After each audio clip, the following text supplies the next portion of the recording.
Per a ser capdavanters en recerca internacional, l'anella científica és condició necessària. Permet la col·laboració i la interacció entre tots els nodes de la xarxa. Servei és el primer que em ve a la ment. Sempre ha tingut un gran valor en si mateixa, que ha sigut l'estar a l'última punta tecnològica del moment. El valor i la idiosincràsia de l'anella científica per mi està molt clar, que és sumar en afegir valor. La connectivitat i la rapidesa en poder donar i rebre la informació. És progrés, és segle XXI. Des dels seus inicis l'any 1993, l'anella científica ha experimentat un fort creixement en nombre d'institucions, capacitat de transmissió de dades i altres prestacions de valor afegit. I ha esdevingut una infraestructura imprescindible per donar suport a noves aplicacions científiques i acadèmiques. El desenvolupament de l'anella científica com a primera xarxa d'alta velocitat espanyola i una de les primeres a Europa va ser gràcies a l'impuls de la Fundació Catalana per la Recerca i la Innovació i el patrocini de la Generalitat de Catalunya.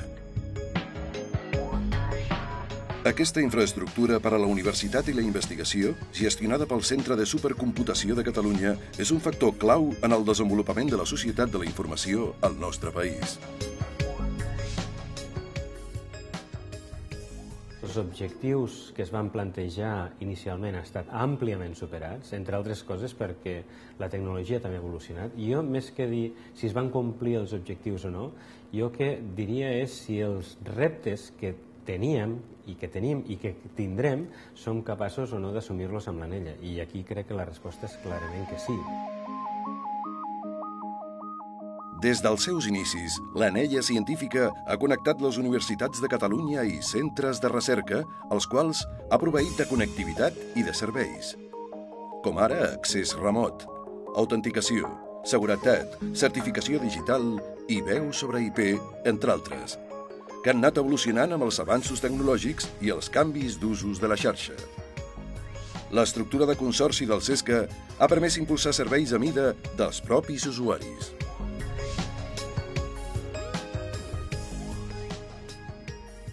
El fet de ser un consorci permet que s'hi vagin adherint noves institucions, noves entitats, des de les universitats que vam ser de les inicials, però també parcs científics, centres de recerca, hospitals que fan recerca. O sigui, tot això permet anar ampliant i anar creixent, i el consorci penso que és una figura molt adequada.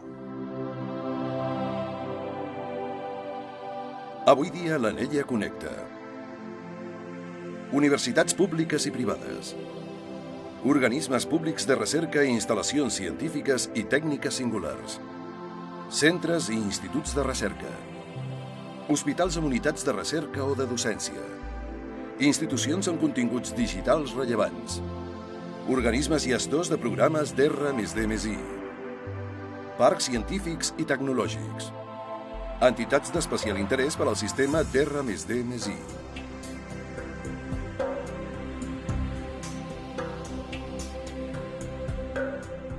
Així, de les 8 institucions connectades inicialment l'any 1993, es va passar a 34 al 1998, amb la primera renovació tecnològica de l'anella científica. 5 anys més tard, es va actualitzar per segona vegada i el nombre d'institucions connectades va créixer fins a 42. Al maig de 2008, amb la tercera renovació tecnològica, la família de l'anella augmenta fins a 63 institucions. L'anella ha facilitat la col·laboració entre els investigadors, tant a nivell local, nacional i internacional, a través de la xarxa de recerca estatal Red Iris, mitjançant la qual s'accedeix a les xarxes de les altres comunitats autònomes, com la gallega Recerca, l'andalusa RICA i la basca I2 Basc. Hi ha la paneuropea GIEN2, que ens enllaça amb les internacionals més avançades de recerca, com l'americana Internet 2, la canadenca Canet 4 o l'asiàtica TEIN 2. En el camp de la biomedicina, avui, més del 30% de totes les publicacions es fan amb el que en diem en col·laboració internacional. Vol dir que més del 30% de mitjana les publicacions que es fan als hospitals i als centres públics de recerca i a les universitats. Més del 30% són treballs en els autors, sempre hi ha algun grup que no és espanyol, així és com ho contem. Per tant, sense una infraestructura amb les prestacions que té l'anella científica, molt probablement no tindríem la competitivitat per aconseguir aquests ràtios, aquestes xifres, no? Però és la manera en la que avui es treballa, per tant, és una infraestructura essencial. Sense l'anella científica no podríem viure a les universitats. A les universitats, bàsicament, fem dues coses, fem docència i fem recerca, aquestes són les dues coses centrals.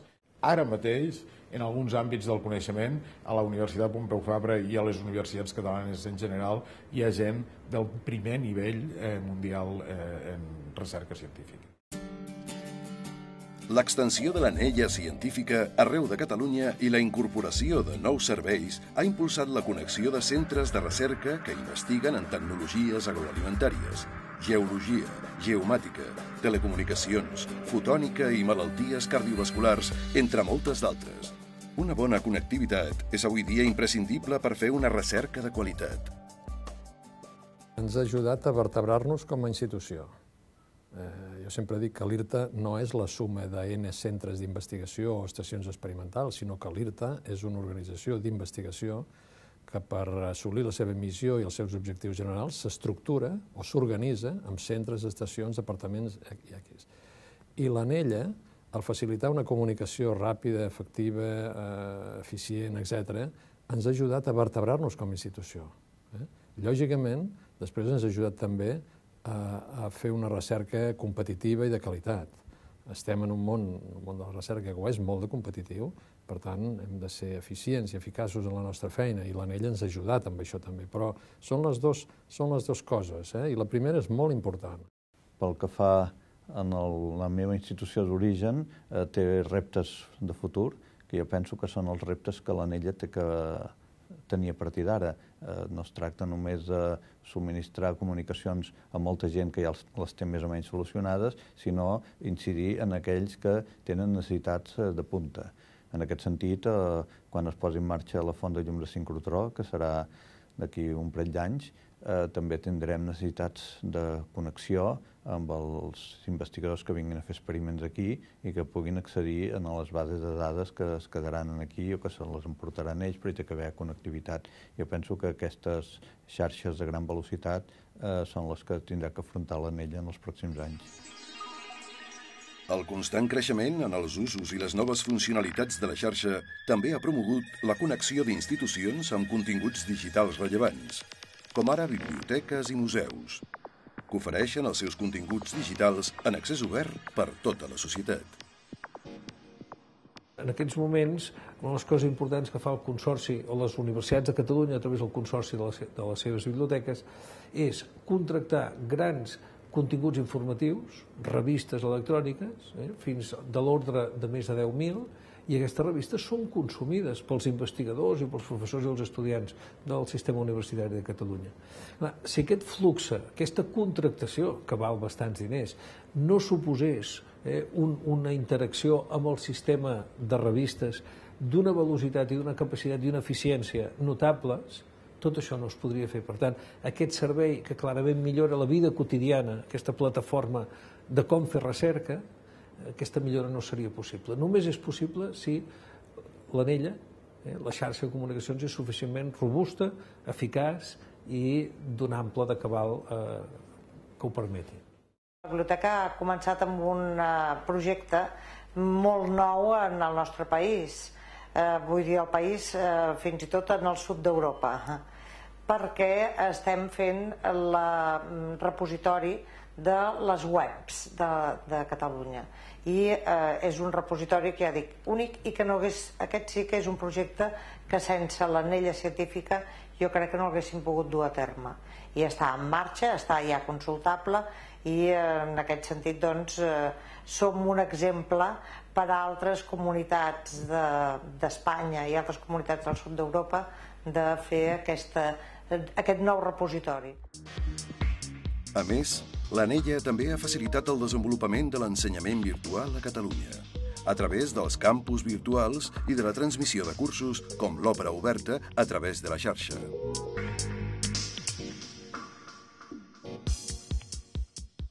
El nombre d'universitaris que han gaudit d'Òpera Oberta ratlla els 50.000. I això ha sigut al llarg de 6 anys a 50 campus universitaris, no només a l'Estat, sinó a diversos països de Llatinoamèrica i d'Europa, amb el corresponent subtítol i amb unes sessions prèvies on participen els propis docents universitaris amb un portal internet que complementa tota la formació i la informació de la que pots gaudir. Tenim tendència a pensar que ens ha ajudat l'anell en docència, però és que en recerca no només ens ha ajudat, sinó que existim, com deia al començament, gràcies a ella. Però per què deia que existíem gràcies a ella? Perquè el nostre primer gran projecte de recerca va ser el campus. O sigui, el nostre primer gran projecte de recerca, i això ens n'oblidem molt sovint, va ser la construcció d'un campus virtual. L'anella científica també ha afavorit la recerca que es desenvolupa als diferents hospitals del país, que cada vegada més necessiten poder transmetre imatges tan estàtiques com a moviment. Disposar d'entorns de col·laboració i accedir a equips remots i grans bases de dades. És molt important que en aquest país, els ciutadans d'aquest país, amb un plaç de temps molt curt, 1 any, 2 anys, puguin realment tenir la informació de salut al seu abast. Això salva vides i, per tant, és important, ja no per l'economia, sinó per lo més bàsic de la societat, que són les persones. Amb aquesta tercera renovació tecnològica, l'anella científica s'ha convertit en una xarxa més fiable, flexible i ràpida. Ha guanyat en funcionalitats, com ara disposar d'un entorn de proves i preproducció, separat de l'entorn de producció per fer-hi recerca en nous serveis i en xarxes. L'anella també permet fàcilment l'increment puntual de l'amplada de banda sense cost per necessitats o experiments esporàdics. L'important de les tecnologies jo crec és que s'utilitzin i és que se'ls tregui el suc del seu potencial del potencial que realment tenen. En el cas de la xarxa Giganet, en el nostre cas, i ja parlant més d'un punt de vista comercial, clarament ha superat les expectatives. És a dir, no només en el CESCA, sinó que a partir de la implementació de l'anella científica nosaltres vam poder fer una extrapolació d'aquest servei en el mercat empresarial del nostre país, en el mercat empresarial, en el mercat institucional també, i ha tingut un èxit desbordant. És a dir, i encara a hores d'ara, i han passat ja 7 anys pràcticament des que ho vam llançar, doncs és una tecnologia que no ha estat superada en quant a prestacions tecnològiques per cap altra. Els 2 nodes de presència de què disposa avui en dia han fet evolucionar l'anella científica cap a una xarxa distribuïda, ja que amb 2 nodes estan interconnectats amb una xarxa en forma d'anell i amb equipament redondat.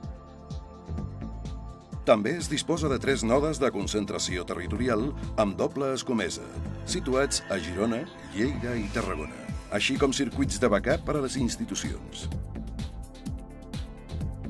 L'anella, a més, continua impulsant el desplegament de fibra òptica arreu del territori per assegurar l'accés amb igualtat de condicions independentment de la ubicació. L'anella està en constant evolució perquè la tecnologia està en constant evolució. O sigui, nosaltres, com a tecnòlegs o com a gestors de les tecnologies de la informació i la comunicació, el que no volem és tindre una infraestructura fixa amb el temps. Llavors, tots els avanços tecnològics que es van anar produint es van anar incorporant a l'anella científica. Així es va fer a l'anterior edició i s'ha fet a l'anterior. Llavors, l'anella està en constant evolució. Això no n'hi ha cap dubte. Ara, el que és més important és que aquesta infraestructura és un facilitador. Perquè Catalunya continuï al capdavant amb una recerca d'excel·lència, l'anella científica es renova i guanya en funcionalitats, fiabilitat, flexibilitat i velocitat. L'anella científica té per objecte dotar el sistema d'investigació de Catalunya, el sistema de recerca de Catalunya, d'una eina capdavantera i que permeti d'alguna forma que els investigadors tinguin accés a la informació, puguin compartir recursos, tinguin accés a instruments remots, faciliti la cooperació local i regional i, en definitiva, entrar en aquest món globalitzat de la recerca de forma tal com diuen els cànons moderns. El sistema universitari com el sistema de recerca han de ser forts, han d'estar cohesionats i per això necessitem l'anella. i és bo que ara puguem donar-li un nou impuls treballant junts les universitats i el govern.